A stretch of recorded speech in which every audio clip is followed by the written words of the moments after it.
Buenas tardes. Nosotros somos el equipo número 2 de la clase de Legislación de Seguro Social con el profesor Josme Cosme Guerrero. Nuestro equipo está conformado por 5 personas: Lisette Álvarez, Fernanda Cárdenas, Roberto Mojuta, Diana Vega Flores y su servidor Mario Sánchez. Artículo 12 del Reglamento de Afiliación. Las personas físicas o morales están obligadas a registrarse como patrón una vez que comienzan a utilizar los servicios de uno o varios trabajadores o cuando se constituya como sociedad cooperativa, es decir, cuando la empresa empieza a crecer, que inicie una vigencia de convenio de incorporación con el instituto.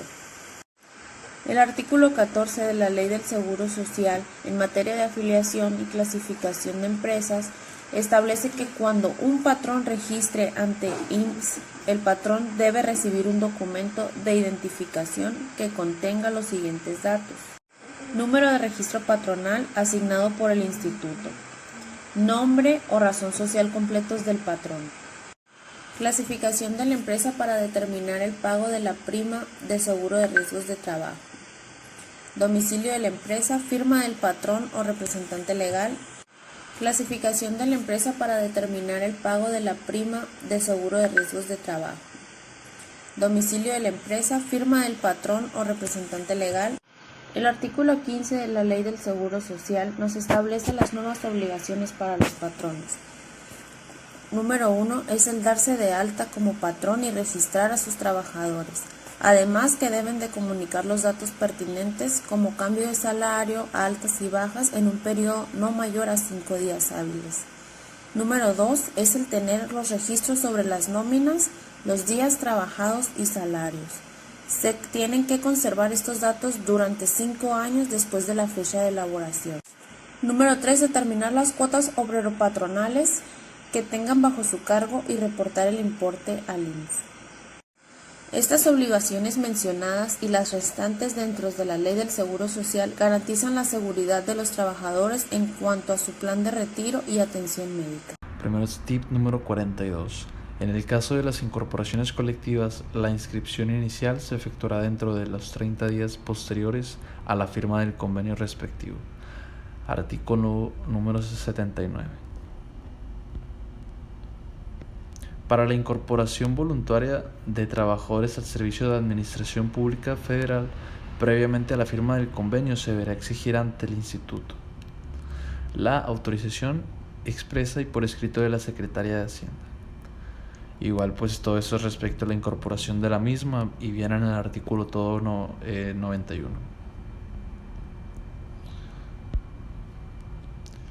Tip número 51. Los hijos nacidos durante la vigencia del aseguramiento de la madre tendrán derecho a recibir la atención médica únicamente y durante los 30 días naturales posteriores a la fecha de su nacimiento. Artículo número 104. Tip número 52. El instituto proporcionará las presentaciones en especie a que se refiere a este seguro conforme a las disposiciones legales y reglamentarias que se rijan el otorgamiento de los servicios médicos en el orden obligatorio del Seguro Social. Artículo número 106. Artículo número 107 y tip número 53. Independientemente del lugar donde se realice a la incorporación a la del seguro de salud para la familia, el asegurado mexicano que se elabore en el extranjero podrá solicitar los servicios médicos institucionales en cualquier unidad médica del país. Como lo comentado anteriormente, es artículo número 107. Artículo número 114, tip número 54. Cuando el patrón tenga asignados varios registros patronales, determinará y presentará por cada uno de ellos las cuotas correspondientes en cédulas de determinación por separado, salvo los casos en el instituto autorice expresamente y por escrito que se cumpla dicha obligación en forma diferente. Muy bien. Tip número 61. Los asegurados en continuación voluntaria del régimen obligatorio en los seguros conjuntos invalidez y vida de retiro, cesantía en edad avanzada y vejez pagarán las cuotas respectivas por mensualidad adelantada, a más tardar el día 17 de mes que se trate. Artículo 128. Tip número 65. El instituto podrá por una sola vez a solicitud del patrón conceder un plazo mayor al inicial aceptado u otorgado sin que en total se exceda de 48 meses y en su caso agregar adeudos por cédulas de liquidación diferentes a las cuotas mensuales no vencidas. En el artículo 61 dice: la duración máxima de la jornada será 8 horas la diurna, 7 la nocturna, 7 horas y media la mixta.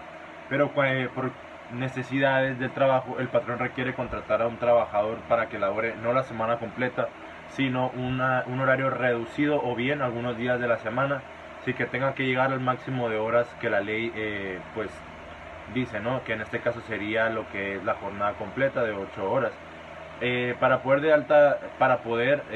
dar de alta en el IMSS al trabajador, en materia de filiación, clasificación de empresas, recaudación y fiscalización, encontraremos lo siguiente.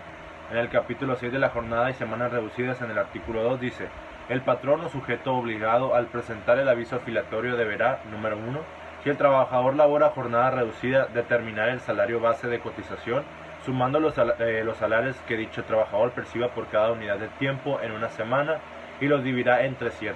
El cociente será el salario base de cotización. Si el salario así calculado resultara inferior al mínimo de la región, deberá ajustarse a este. Buenas tardes, mi nombre es Fernanda Verónica Cárdenas Valdés del Grupo 02 y les voy a leer algunos tips relacionados con el riesgo de trabajo. Tip número 1. Si considera como riesgo de trabajo los accidentes y enfermedades a que están expuestos los trabajadores en el trabajo. Artículo número 41 de la Ley del Seguro Social. Algunos ejemplos son las caídas, los golpes y las enfermedades relativas al trabajo. Tip número 2. Se considera accidente de trabajo toda lesión visible o la muerte, producida al estar realizando el trabajo, cualquiera que sea el lugar y el tiempo en que dicho trabajo se preste. También se considera accidente de trabajo el que se produzca cuando el trabajador se traslade a su casa o al trabajo. Por ejemplo, un choque cuando esté yendo a su casa o de su casa al trabajo. Artículo número 42 de la Ley del Seguro Social.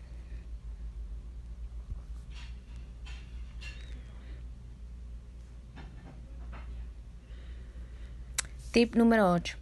En caso de muerte, solo a falta de esposa tendrá derecho a recibir la pensión la mujer con quien el trabajador vivió como si fuera su marido durante los 5 años anteriores a su muerte o con la que tuvo hijos, siempre que ambos hubieran permanecido libres de matrimonio durante el concubinato. Si al morir el asegurado tenía varias concubinas, ninguna de ellas recibirá la pensión. Artículo 65 de la Ley del Seguro Social. Ejemplo, si el trabajador muere y no estás casado, la mujer pues con la que vivió 5 años antes de su muerte o con la que tuvo hijos es la que recibirá la pensión. Tip número 9. El trabajador que sufra algún accidente o enfermedad de trabajo solo para recibir las prestaciones en dinero deberá someterse a los exámenes médicos y a los tratamientos que determine el instituto, a menos que éste justifique su causa para no hacerlo. Artículo 50 de la Ley de Seguro Social. Un ejemplo es si el trabajador se causa intencionalmente su accidente solo para recibir dinero, tendrá que hacerse exámenes médicos que el instituto ordene, a menos que tenga pruebas de que sí fue accidente. Lo que aprendí en esta clase sobre los riesgos de trabajo es cuáles se consideran riesgos de trabajo y cuáles no se consideran riesgos de trabajo.